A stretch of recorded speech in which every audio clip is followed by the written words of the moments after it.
Siya ba yung resident na darating ngayon? Hoy, sino siya? Hoy, sino yung mo akong ngayon?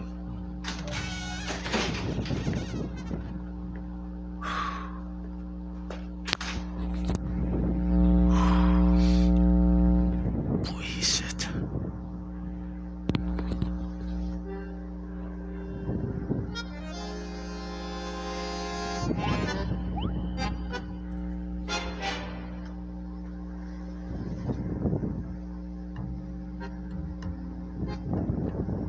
Kakilala mo siya, ano?